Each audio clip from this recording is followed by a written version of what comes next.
Breaking news mga kababayan, nako po, bata-batalyong mga PNP, AFP at CIDG nagkakagulo. May sinugod at inaresto. Naku mga kababayan, bakit napakarami mga sundalo ngayon? Nagsilbi ng search warrant sa compound ni Rep. Noel Rivera. Naku mga kababayan, grabe ito. Bakbakan na ba ito mga kababayan? Ito na ba ang tinatawag na martial law? Yung kasi mga nasa comment magma-martial law na. Bakit bata-batalyon ang huhuli sa iisang tao? Naku mga kababayan, yan ang ating panoorin. Ito na po. CIDG, no? Narito tayo sa tapat ng gate ng compound ng 3G Construction and Development Company or corporation na pag-aari ni Congressman Noel Rivera, na kaninang madaling araw ay pinasok ng mga tauhan ng PNP, Intelligence Service ng Armed Forces at maging ng CIDG, no? Para isilbi ang search warrant hindi lamang dito kundi doon pa sa kabilang bahay ng nasabing kongresista, kaugnay sa reklamo o kaso na may kaugnayan sa illegal guns, no, o mga illegal possession of firearms, no. Maraming mga sundalo ang at pulis ang nagpunta kanina po dito at nagsilbi ng search warrant, pero tumagal, no, hanggang halos tanghali itong nasabing pagsisilbi ng search warrant. Samantalang yung mga kanya namang mga supporters ng nasabing kongresista ay nagtipon-tipon sa labas ng kanyang bahay para magbigay ng suporta. At sa kalaunan, wala raw nahanap ng mga baril sa dalawang search areas, kung kaya't umalis na lang ang itong mga sundalo at maging yung mga tauhan ng Special Action Force ng PNP, CIDG at iba pang mga divisions ng PNP na nagpunta nga dito para magsilbi ng warrant. So, antabayanan ang report natin maya-maya lamang sa 24 oras. Muli. So yan po mga kababayan, nako, bata-batalyong mga sundalo nagkagulo. Bata-batalyong mga pulis sumugod kay Kapbong dun sa Tarlac ito mga kababayan. May ahas na naghudas na utakan ng mga pulis. Naku, wala namang nahuli pala. Naku po mga kababayan, matindi po ito. Nagkakahulihan na. So i-check po natin dito. Meron pong matinding balita dito. Ito po, ang sinabi po ni dating DND Norberto Gonzales. Kikilos siyang pagtama ng panahon, mga sundalo AFP. Kikilos na. Naku po, ito na ang balita. Matindi po itong balitang ito mga kababayan. Mga sundalo AFP kikilos na. Bakit kaya kikilos na mga kababayan? Yan ang ating alamin. Napakatinding balita ito. Bakit kaya? May nakakakilabot na balita. Naku po mga kababayan. Malalaking arsenal ng NPA isinorender sa Sorsogon. Naku po mga kababayan ko. Ano itong mga balitang ito? Bakit bata-batalyong sundalo ang nagkakagulo? Pakinggan po natin si ex-DND chief sa panawagan sa AFP sa malawakang korupsyon. Taon ang mga nasa serbisyo na bigyan natin ng pagkakataon ang mga nasa serbisyo na pagkakataon na talaga gumawa ng kanilang sariling desisyon.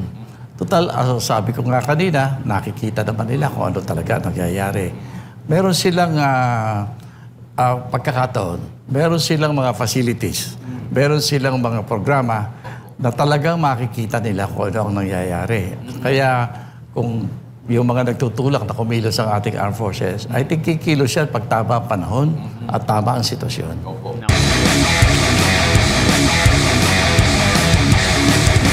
Kamakailan lamang na pag-utos ni Pangulong Bongbong Marcos Jr. na taasan yung base pay ng mga military at uniform personnel bilang isang dating Defense Secretary. Ano naman po ang masasabi po ninyo sa timing nitong pagtataas po ng base pay ng mga military at uniform personnel, Sir Norberto, sa gitna nga po nito mga panawagan o mga protesta laban sa korupsyon sa ating bansa?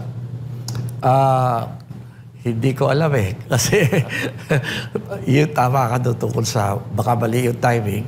Ang importante natin tignan dyan, saan kukunin yung pera, no? Kasi alam mo, hindi maganda ang takbo ng ating ekonomiya sa kasalukuyan.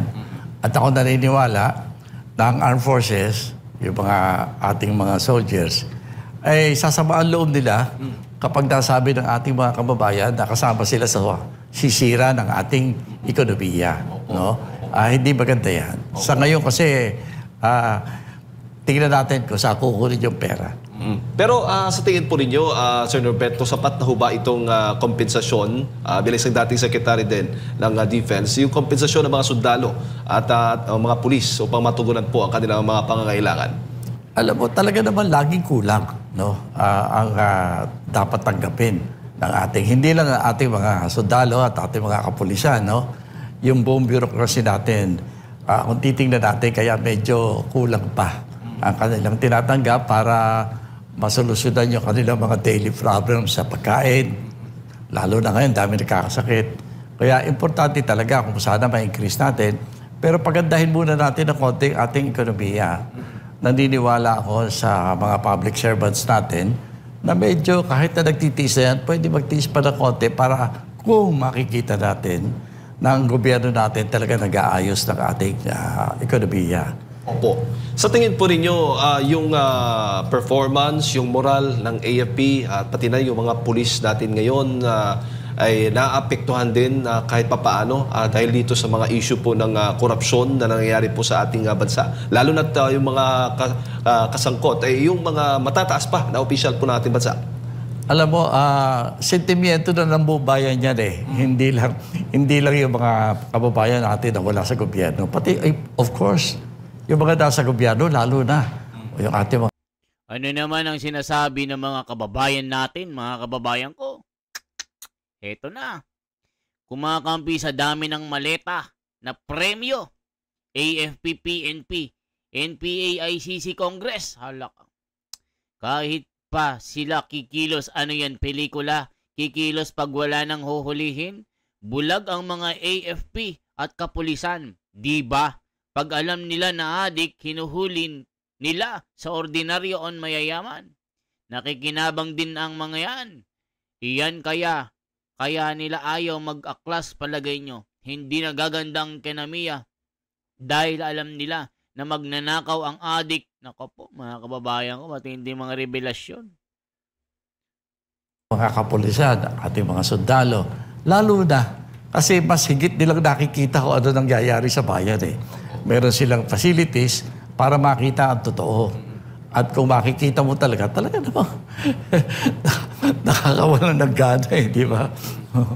Opo. Pero nung kayo pa naging Defense Secretary, Ginoong Norberto, meron ba talagang pagkakataon, at least man lang, yung ating mga uniform personnel na makapagpalabas ng kanilang mga saloobin? Kung meron man, lalo na't nakikita po nila ngayon, ang ating mga kababayan ay walang tigil po yung mga kilos protest na ginagawa para lang po talaga mapanagot yung mga may sala sa issue po ng korupsyon.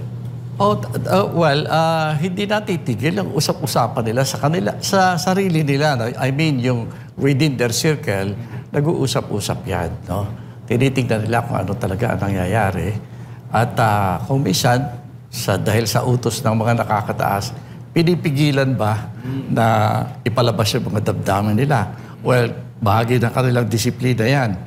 Ayan, no? Pero yung grabe, pakiramdam nila sa nangyayari police. sa kaguluhan dito sa atin, paghihirap ng ating mga kababayan, karamihan sa mga sundalo natin at pulis Ayan mga kababayan, bata-batalyon, no? Tindi nito.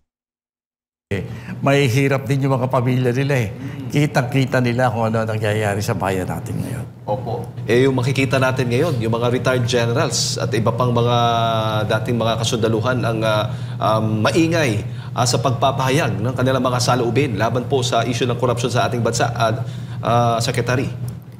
Oo nga eh. Kaya nagkakaroon ngayon sila ng pagtatalo. Kaya ako naman, nakikiusap sana ako doon sa mga retired.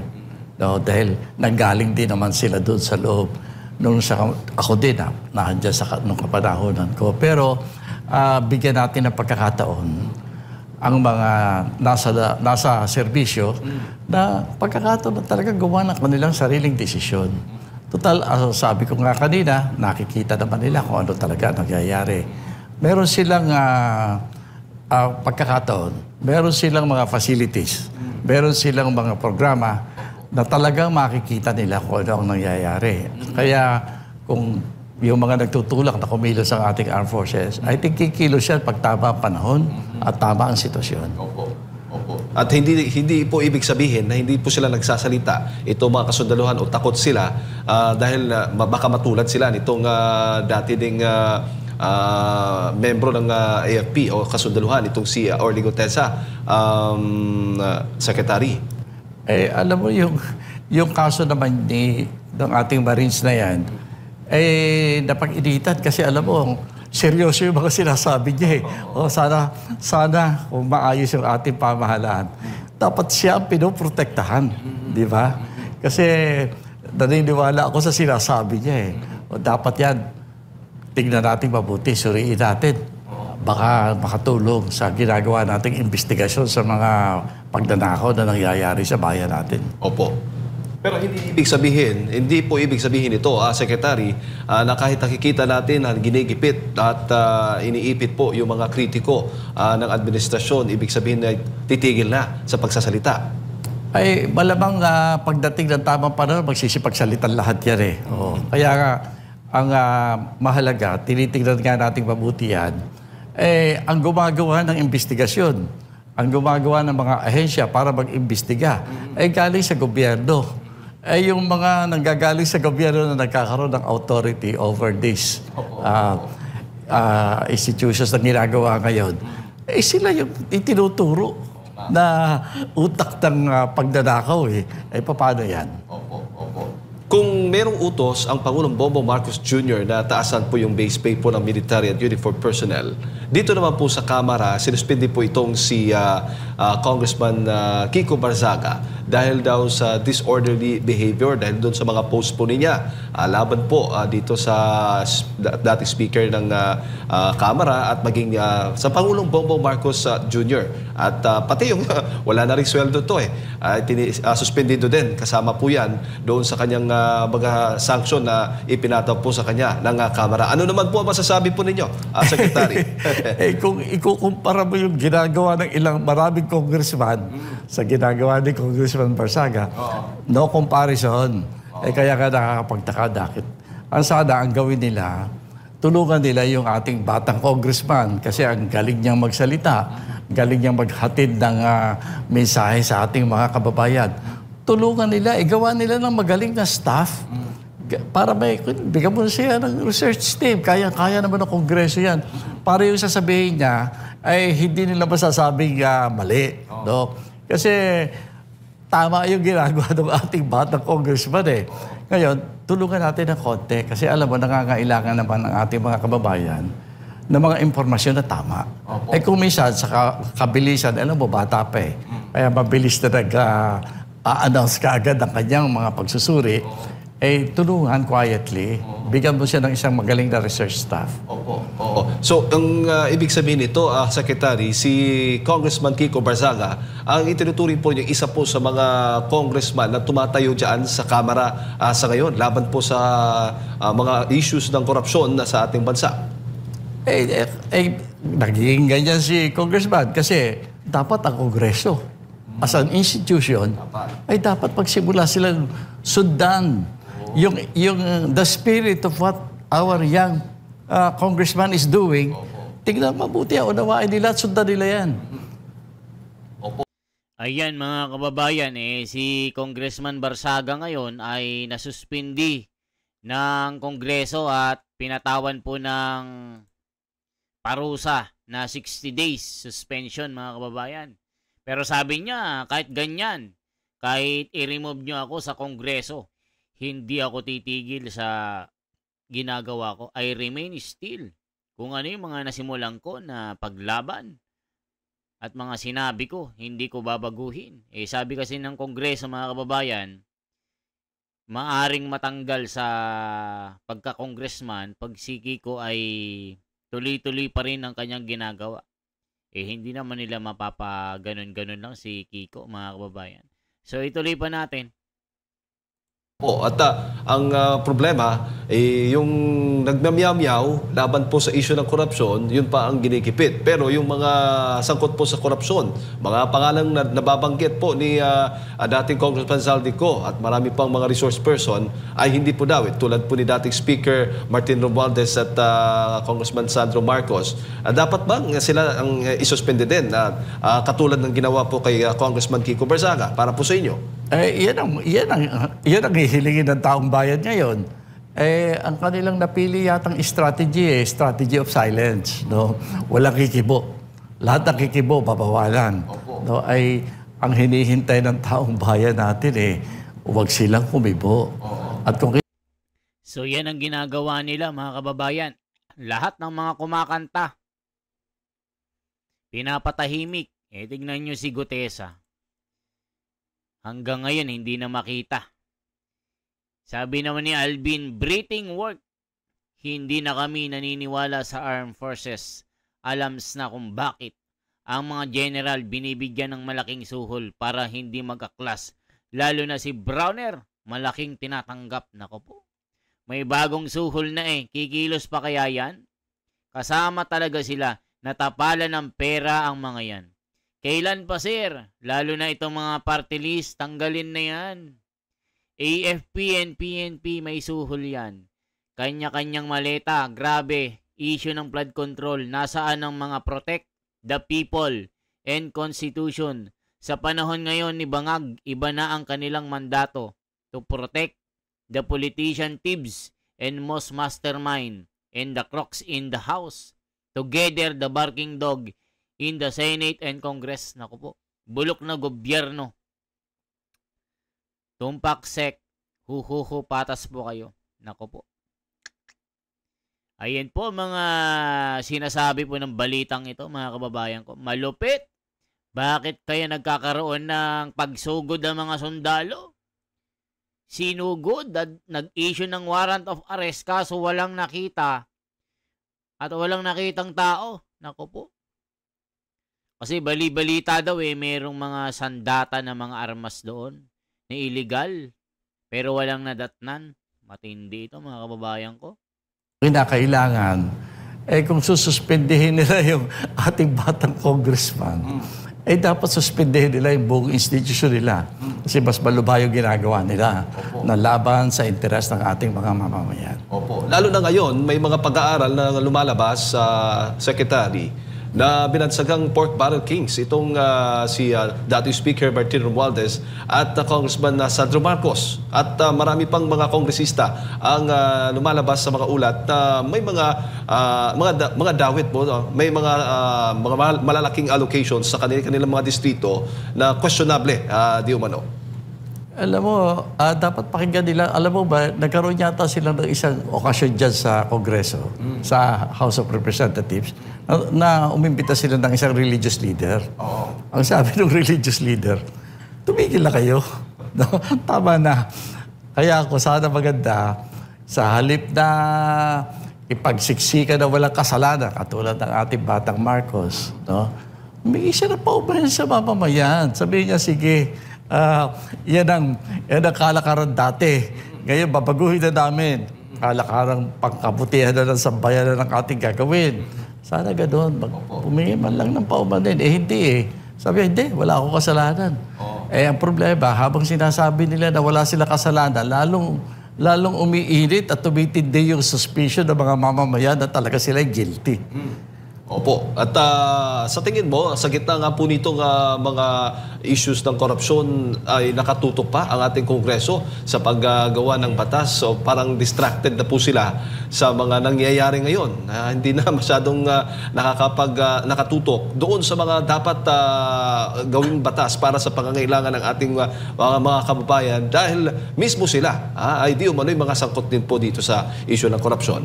Alam mo, maganda sana itong panahon na ito eh. Itong panahon na tinitignan natin kung ano yung mga policy, ano mga batas ang gawin natin para ayusin na natin ang ating kinabukasan.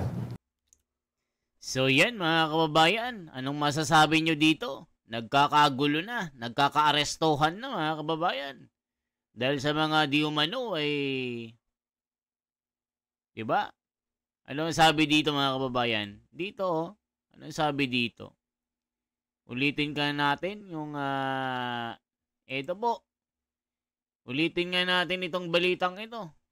Ito po, nagkakagulo. Narito tayo sa tapat ng gate ng compound ng 3G Construction and Development Company or corporation na pag-aari ni Congressman Noel Rivera na kaninang madaling araw ay pinasok ng mga tauhan ng PNP, Intelligence Service ng Armed Forces at maging ng CIDG para isilbi ang search warrant. Hindi lamang dito kundi doon pa sa kabilang bahay ng nasabing kongresista kaugnay sa reklamo o kaso na may kaugnayan sa illegal guns o mga illegal possession of firearms. So yan, kaya pala sinugod itong sikap na may nagmamay-ari din ng construction firm. May mga alleged na illegal na mga baril. Naku po mga kababayan ko. Tapos wala din namang nakita. Ayan na may nagtimbre, palpak, may ahas na naghudas, na utakan mga pulis, mga sundalo, nga. Sabi okay po. Yan lamang po mga ating mga pasabog mga kababayan. Kayo naman ang umusga. Magbabago pa ba ng sistema ang gobyernong ito? Malulutas pa ba ang mga talamak na pagnanakaw? Kung ang mga nakaupo naman ay sila talaga ang mga mastermind dito at ang mga matataas opisyal ng gobyerno, allegedly mga miyembro ng AFP na matataas opisyal ay nasusuhulan at talagang nililigawan at binibigyan ng ayuda. Nako, mga kababayan ko, yan po ang malupit. Kayo naman pong humusga, mga kababayan. I-comment nyo inyong mga sari-saring mga reaksyon. Ano pong mga lokasyon nyo at ating sasagutin isa-isa. Halimbawa po, New York, Spain, Portugal, Czechoslovakia, Taiwan, Middle East, Europe, Africa, kung nasaan man po kayo. Mga kababayan, magandang hapon. Ito po si The Wonders Philippines. Araw-araw tayong mag-update sa mga maiinit na balita at mga talamak na mga sindikato ng pagnanakaw sa kaban ng bayan. For transparency, for a better democracy. Salamat po. Isang like, isang share at isang subscribe. Mabuhay.